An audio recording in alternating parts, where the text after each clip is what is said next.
ඉතින් මම ගොඩාක් අතරම අපේ අධ්‍යාපනය කරන කාලේ ඉඳලා විශ්වවිද්‍යාලයේ අතරම පාඨමාලා කරලා තියෙනවා. මට කියන්න ඕනම වර්ල්ඩ් ක්ලාස් ඉංග්‍රීසි මොකක් හරි කෝස් එකක් තියෙනවා. ඒ කොම්පොසිෂන් එකේ කන්ටෙන්ට් එක මෙතන තියෙනවා. ඒක මට මහා සතුටුයි. ඒ කියන්නේ අපි අර ඉස්සර තියෙන කතානුගතික පන්තිකට එනවා, ඩික්ටේෂන් පාස් එකට දෙනවා, ගෙදර යනවා, සෙන්ටෙන්සස් එක තුනක් කියනවා. එතනින් යා කියපු ඒ ප්‍රැක්ටිකල් කියන්නේ භාෂාව හරියට ඔයගොල්ලෝ වැඩන නිවැරදි ක්‍රමවේද ඔයගොල්ලෝ ඕන තැනක කියලා ඔන්ලයින් පොතන සර්ච් කරලා ඒ කන්ටෙන්ට් එක යම් කිසි පොඩි පොඩි වෙනස්කම් තියෙන්න පුළුවන්. එයාලා හදපු විදිය වෙන්න පුළුවන්. මේ ළමයිගේ ඒ ඇප් එක බලලා මොනවද අඩුපාඩු කියන විදිය බලලා හදපු විදිය වෙන්න පුළුවන්. හැබැයි මට 100% විශ්වාස කරන්න පුළුවන් ඒ කන්ටෙන්ට් එක මම කියනවා. කියන්නේ අඩුපාඩුවක් කියන්නේ නැහැ සර්. මම දන්න විදියට හරියටම හරි ඔයගොල්ලෝගේ අඩුපාඩු දිහා බලලා ඒ විදිහට හදපු කන්සෙප්ට් එක. ඉතින් ඇත්තටම සතුටුයි මම පුද්ගලිකව තාත්තෙක් විදියට මගේ දරුවා මෙතනට ගේන්න ලැබිච්ච එක ලොකු ජයග්‍රහණයක් විදියට මම දකිනවා. නැත්නම් අපි ඒ දවස්වල ඒ කාපු පට්ට ඉංග්‍රීසි වෙනුවෙන් මම දන්නවා අපේ ළමයි ඉන්නවමයි. හැබැයි ඒක සමහර දවස්වල මට බැරි දවස්වල ඉන්න පුතේකෝ බෑ අන්න එනවා පන්තියට. ඒ අපි දරුවෝ ඇත්තටම මගේ දරුවෝ හොඳට ඉන්නවා කියලා සර්ට් ටින් සිද්ධ වෙන්න ටීචර් ටින් සිද්ධ වෙන්න දරුවෝ හොඳට ටීම් එක ගැන අහන්න හරි සතුටුයි. සර් ගැන කියන්න ඕන දිමුත් සර් නිසා තමයි අපි ඇත්තටම මේ ක්ලාස් එක ගැන දැනගත්තේ. අද දරුවෝ ඉන්න තත්ත්වය ගැන දිමුත් සර්ට ටීම් සිද්ධ වෙනවා අපේ දරුවෝ මේ තත්ත්වයට එන්න මම පාඩක දුන්නට. හරියට ආඩම්බරයි දරුවෝ ගැන. ඒ කියන්නේ හිතනවට වඩා ලොකු දියුණුවක් තියෙනවා සර්. ඇත්තටම මේ ගැන ගොඩක් සතුටුයි. ඉංග්‍රීසි භාෂාව දැන් හසු වෙනවා. ඒ දේවල් ගෙදරදී වුණත් ඒගොල්ලෝ පාවිච්චි කරන දේවල් කරන විදිහ දැකලා ඇත්තටම ගොඩක් සතුටක් මේ ලබනවා මමත්. ඉතින් සර්ටත් ටීචර්ටත් ගොඩක් පිං දරුවෝ මේ තැන අරගන්න පිං මහන්සි වෙන ගැන ගොඩක් ස්තුතියි. උත්සාහයක් ගන්න. මම ඉතින් අහගෙන ඉන්නවා සර් මෙයා ඉන්න දැන් ගොඩක් උඩ මට දුන්නා සර්. ඇත්තටම මෙයා ඉන්න ගොඩක් මමත් ඉගෙන ගත්තා. සර්ට ඒක ටීචර් ඉතින් ඒ උපාලෙන් තමයි මේ මෙතන දරුවෝ ඉන්නේ. මම ගොඩක් ආසත් කරනවා සර්. ඇත්තටම මම දැක්කේ සර් වෙන එකෙක් මේකා ගැන සාධනය කරනවා. ඒ කියන්නේ අපි පොළඹවල නෙමෙයි දරුවන්ගේ සෙල්ෆ් මොටිවේෂන් එකක් තියෙනවා ක්ලාස් එකට. ඇවිල්ලා ගියාට පස්සේ ආ කරන්න ඕන වැඩ මොනවද කියන එක.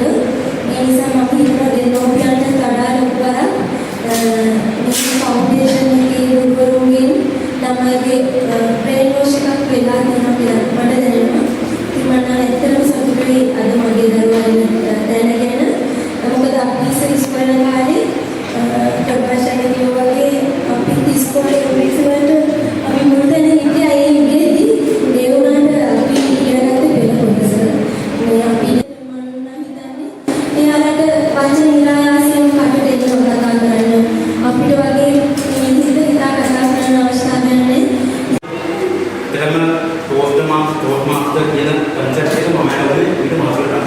ඇත්තට කතාවක් කියන්නේ MBA එකක් කරාට පස්සේ අපි අර මැනේජ්මන්ට් ඩෙවලොප්මන්ට් ප්‍රෝග්‍රෑම් එකක් නෙවෙයි. හැබැයි ඕගොල්ලෝ මම අවශ්‍යතාවය දෙන්න ඒකයි ඕගොල්ලෝගේ මේකයි අපි අස්සන වෙනස. අපි කියන්නේ කවුරුගානක් කරලා කියාවොත් කරලා ලබාගත්ත ඒ දේවල් සමාන සංකල්ප ඕගොල්ලෝ මේ වයසේ ලබා ගන්න කියන එක මාර්ග ඥානයක්. මම දකින්නේ ලොකු අවස්ථාවක් ඕගොල්ලෝ කියලා. මම මේ පන්තියේ ළමයව යොමු කරේ මගේ ජීවිතයේ ඒක අවස්ථාවේදී මට මුණ දෙන්න වෙච්ච සමහර ගැටලුත් එක්ක. මම කැම්පස් එකේ ඉන්න කාලේ වුණත් අපි සමහරවිට ලෙක්චරර්ස් එක්ක කතා කරන්න යන්නේ ඉංග්‍රීසියෙන් කතා කරන්න දෙන්නේ. ඉතින් ඒ වගේ ඉස්සෙල්ලා මම ප්‍රයිවට් කම්පැනි ජොබ් එකකට ගියා. ඉන්ටර්නෙට් ඉංග්‍රීසි මීඩියම් වලින්. මට එතන ජොබ් ජොබ් එක මිස් වුණා. ඒ අපේ ඉංග්‍රීසි කොලෙජ් එක ගන්නවා.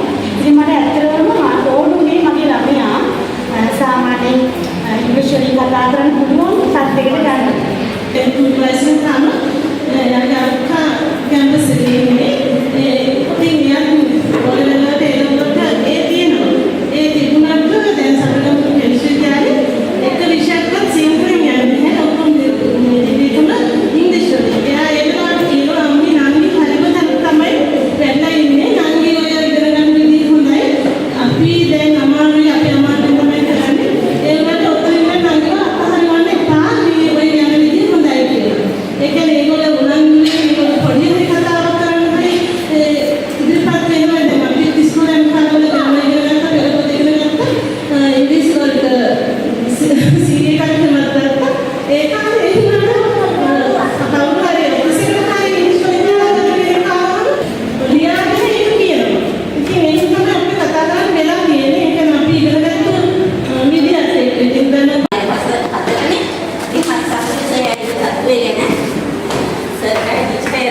ගොඩක්